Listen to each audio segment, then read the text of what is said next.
sobre los Objetivos de Desarrollo Sostenible en el TEC de Monterrey. Fue embajador de México en la OEA, Japón, Italia y la FAO, además de subsecretario de Asuntos Multilaterales en la Cancillería. Como pueden observar, de primer nivel nuestro invitado. Muchísimas gracias, embajador, por atender al auditorio de Mega Noticias. Al contrario, muchas gracias por la invitación, encantado. Tenemos dos ángulos, por un lado en materia ambiental y por otro, por supuesto, cómo combatir la ola migratoria. En el primer punto, la prensa estadounidense destacaba cuáles son los objetivos de Estados Unidos en la COP26 y que John Kerry venía a darle un mensaje al gobierno mexicano respecto a la importancia de apostar por energías limpias, sí, revisar los resultados de Sembrando Vida, más de 1,000 millones de árboles sembrados según el gobierno mexicano. ¿Este programa es amigable con el medio ambiente? Bueno, desde luego que sirve la reforestación y impedir que avancen los desiertos. Es una de las medidas, se les llaman basadas en la naturaleza, que las Naciones Unidas recomiendan. Sin embargo, los resultados nunca son a corto plazo, porque hay que esperar literalmente a que los árboles crezcan y puedan absorber los gases de efecto invernadero. Pero sí es una medida importante. Y en general todas las medidas que sean reconciliar a los seres humanos con la naturaleza, pues son bienvenidas y desde luego son parte, digamos, de las herramientas. Pero hay otras, y quizá igual o más importantes, como son la reducción misma de las emisiones, y son básicamente 2 o 3 sectores las que la producen. Uno es el sector energético, de ahí la insistencia de John Kerry en la transición energética, en facilitar, empujar la transición hacia nuevas energías que reduzcan el uso de energías fósiles, fundamentalmente el petróleo, el gas, el combustóleo, el carbón. Nadie le está pidiendo a México que de aquí a mañana deje de producir petróleo. ¿Cómo podría Estados Unidos pedir eso si hoy Estados Unidos es el principal productor de petróleo del mundo? Pero sí es importante adoptar, digamos, un horizonte, lo que se le llama la neutralidad climática. Es decir, al año 2040, 2050, al comprometernos con un plan que reduzca radicalmente esas emisiones para facilitar las nuevas energías. No solo eso, quizá lo más importante a mí me parece del mensaje de John Kerry, dijo, México tiene integrada su economía a la de Estados Unidos. Nosotros ya nos vamos hacia las energías limpias gradualmente, pero en forma muy decidida. Y México, si quiere beneficiarse de ser parte de esta comunidad económica, pues debería de hacer lo mismo para mantener una economía moderna y competitiva. Yo creo que fue el mensaje más importante de John Kerry, que reconoció el esfuerzo del presidente López Obrador en el programa Sembrando Vida, pero dijo, lo más importante es la transición energética, para que mantengamos a América del Norte como una zona muy competitiva frente al resto del mundo. ¿Por qué? Porque con las nuevas energías no solo se reducen emisiones, se favorece un medio ambiente sano. No solo eso, que por sí es muy importante, sino además se reducen los costos de la energía y eso hace que la competitividad de las economías aumente. Si México no promueve la transición energética, ese es el mensaje yo creo más importante, pues México va a perder competitividad en América del Norte y frente al resto del mundo. Ese es el mensaje. Interesante que dice José Miguel Vivanco, igual que otros muchos en la oposición mexicana que le hacían comentarios a John Kerry respecto a este programa. Me llamó la atención lo que tuiteó Vivanco. Decía que Sembrando Vida podría fomentar la deforestación. Habría causado la tala de 72,000 hectáreas de bosque en 2019, al permitirles a los beneficiarios talar los bosques existentes y luego cobrar por plantar nuevos árboles. Y cita las fuentes y un hilo de 5 o 6 puntos en los que destacan estas claves en el Sembrando Vida. ¿Cuáles son los argumentos que John Kerry puede tomar en cuenta para decirle al gobierno de Estados Unidos, es un buen plan, hay que apoyarlo, hay que secundarlo, o hay que afinar estos puntos, o definitivamente no hay manera de que Estados Unidos respalde Sembrando Vida? Bueno, yo creo que el hecho de que la reunión se haya celebrado allá en Chiapas es un mensaje de apoyo por lo menos a la posición, al pronunciamiento del gobierno del presidente López Obrador. De entrada, John Kerry aceptó ir a Chiapas y de alguna manera testificar la existencia de estos programas. Eso por hoy no está en duda. Lo que no sabemos en realidad muchos de nosotros, ¿no?, es, digamos, cómo están georreferenciados estos programas. Ha habido información de que se ha causado deforestación en algunos lugares, pero ni el gobierno, a mi modo de ver, ni los críticos han realmente hecho un análisis, pues yo diría riguroso, que vea los beneficios a corto plazo y los inconvenientes, como podrían ser esta quema de algunas miles de hectáreas. La verdad es que yo no conozco la base factual para ese tipo de afirmaciones. Sí creo que es importante entonces que el gobierno dé mucho más información de dónde están, digamos, en qué bosques, en qué lugares del país están exactamente los apoyos para este programa de Sembrando Vida, que tiene 450,000 personas que trabajan en él, según lo ha reiterado el presidente López Obrador. Pero necesitamos más información para saber exactamente dónde, cuándo y qué se está sembrando, y también más información de los críticos que dicen que se está provocando quema y deforestación. Esa es mi opinión.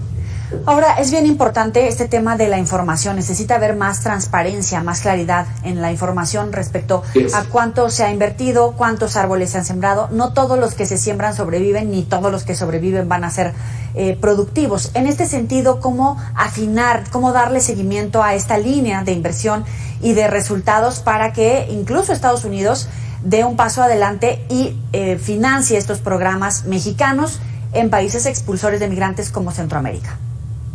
Mire, yo fui embajador ante la FAO, la Organización de las Naciones Unidas para la Agricultura y la Alimentación.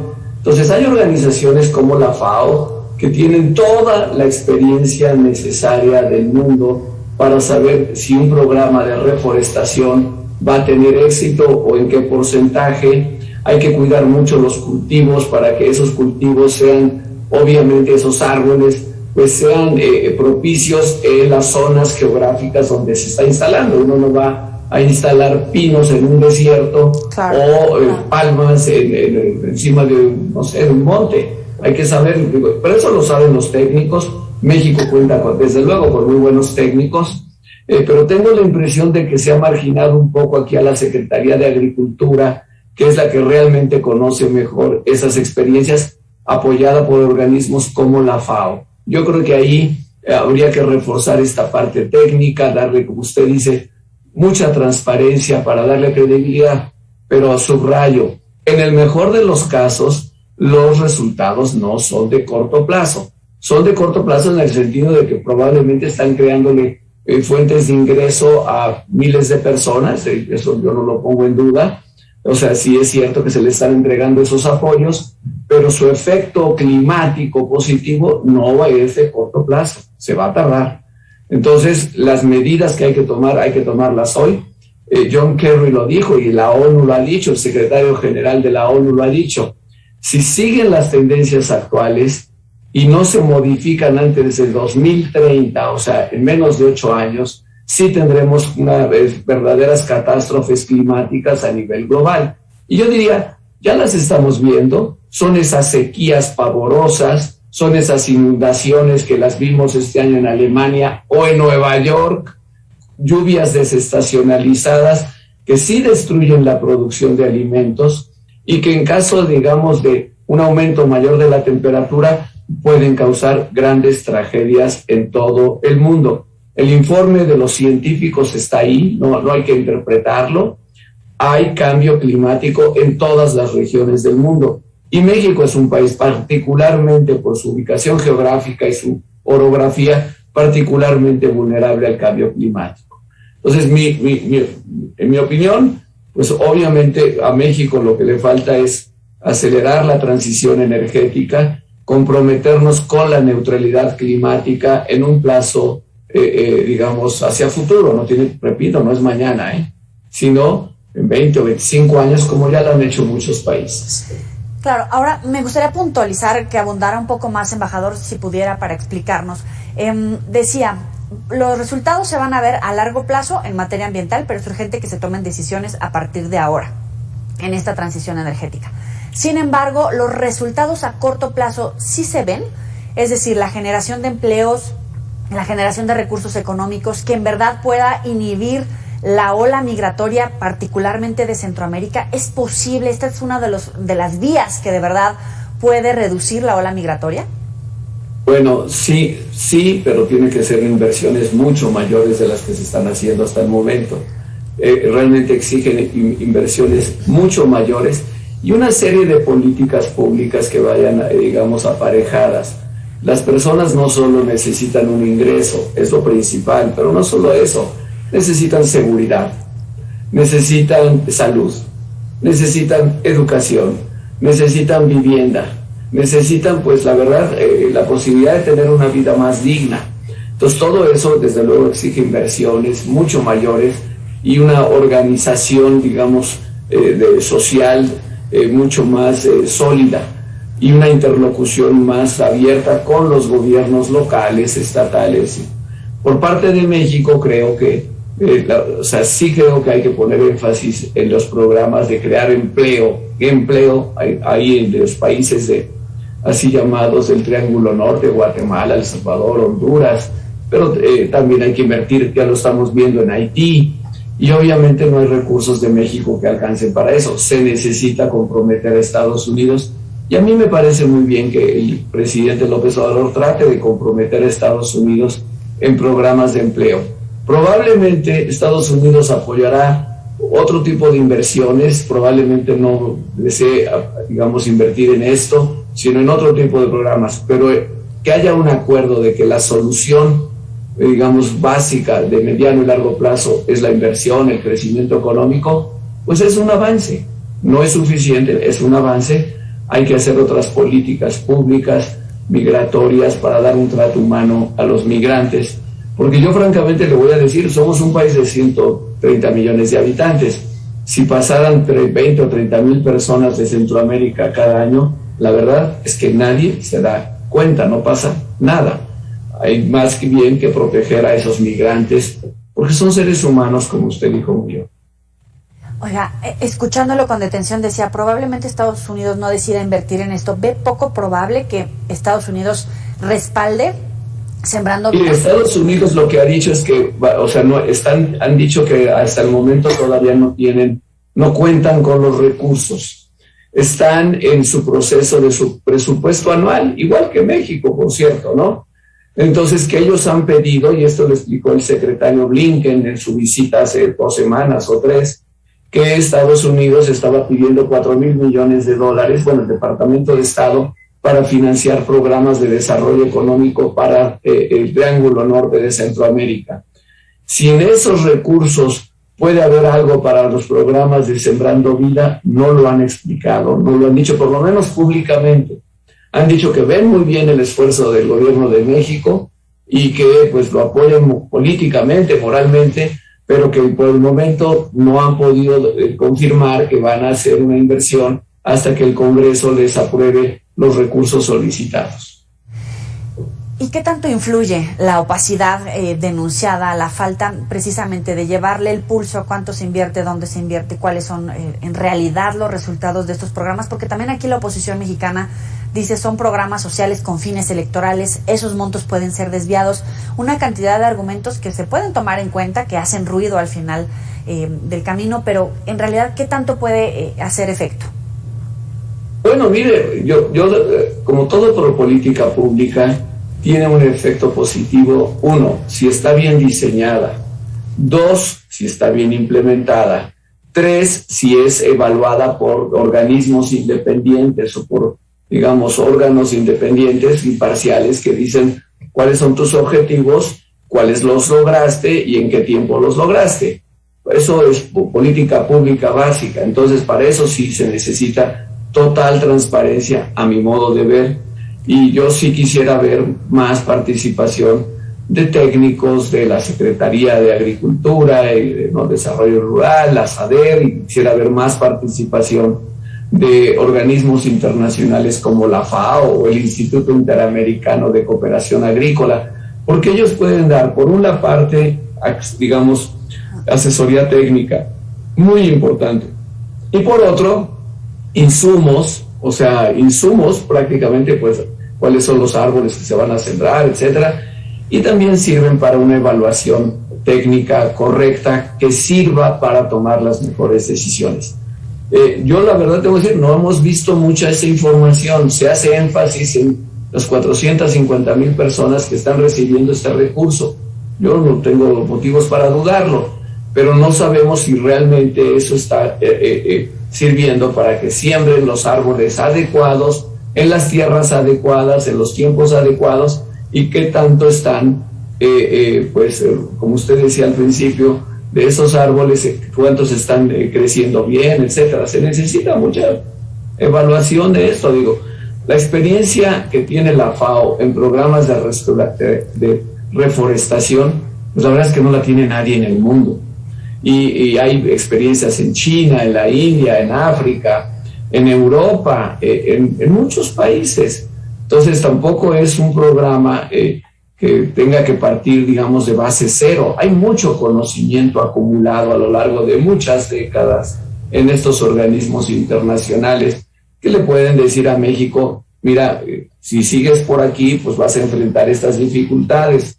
En cambio, si haces algunos ajustes, pues vas a evitar algunos riesgos, qué sé yo. Ese es el componente que yo quisiera ver más presente. Finalmente, si no es Estados Unidos quien financia estos programas, ¿hay otras opciones o ahí se acaba esta iniciativa? Mire, yo francamente creo que puede ser Estados Unidos y probablemente Canadá. Yo no veo que haya mucha participación de los europeos o de los asiáticos por la sencilla razón de que ellos están enfrentando sus propios retos migratorios. Claro. Entonces, los europeos pues están concentrándose en el Mediterráneo y con muchas dificultades, como todos hemos visto. Sí. Entonces, ellos tienen muchas dificultades ahí y pues yo creo que piensan que pues ellos su responsabilidad y su interés más importante pues es África, Asia, los países mediterráneos, la situación en el Líbano, en Afganistán, donde ellos están recibiendo flujos de migrantes muy desordenados. Entonces ellos lo que están tratando es de controlar la situación allá. Digamos, ¿por qué habrían ellos de hacer grandes inversiones en Centroamérica si Estados Unidos no encabeza el esfuerzo? Entonces, sí se necesita que sea Estados Unidos, sin duda, y yo creo que el gobierno hace muy bien en tratar de convencer a Estados Unidos. Pero creo que esta información, repito, técnica, con apoyo de los organismos internacionales, sería muy útil. Si me permite una pregunta, hay información del Instituto Nacional de Migración que admitió que existe una estancia temporal en el aeropuerto de la Ciudad de México, ya la llamada una burbuja, donde se mantiene a infantes retenidos en una situación para revisión migratoria.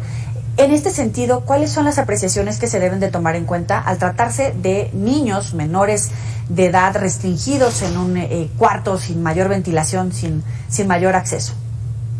Mire, yo lo que creo es que, pues desde luego, son situaciones que no se deberían de permitir en México. Y lo que hay que hacer ahí, y se ha hecho en muchas ocasiones, no es la primera vez que está ocurriendo este tipo de situaciones tristes, lamentables, es que haya más contacto entre el Instituto Nacional de Migración y organizaciones de derechos humanos que protegen los derechos humanos de los migrantes o de los niños. También recomendaría pues trabajar más con UNICEF, que está en México, tiene una oficina muy grande y también se puede trabajar más con esa agencia, o con el Alto Comisionado para los Refugiados. Yo creo que México se tiene que acostumbrar a la idea de que personas van a seguir llegando simplemente porque la situación en nuestro país es mucho menos grave de la que están enfrentando ellos en sus propios países. Entonces, México no tiene manera de cambiar lo que está ocurriendo en otros países, pero sí podemos, a través de alianzas entre el gobierno y organizaciones civiles o de derechos humanos, darle un mínimo de protección a esas familias y a esos niños. Embajador Miguel Ruiz Cabañas, muchísimas gracias por estar para el auditorio de Mega Noticias. Le apreciamos su tiempo. Gracias. Hasta luego. Ya sabe que puede recuperar estas y otras entrevistas en nuestras redes sociales, puede participar enviándonos sus temas, sus preguntas, sus comentarios. Aquí tiene una mesa un lugar en esta mesa de trabajo. Ya le decía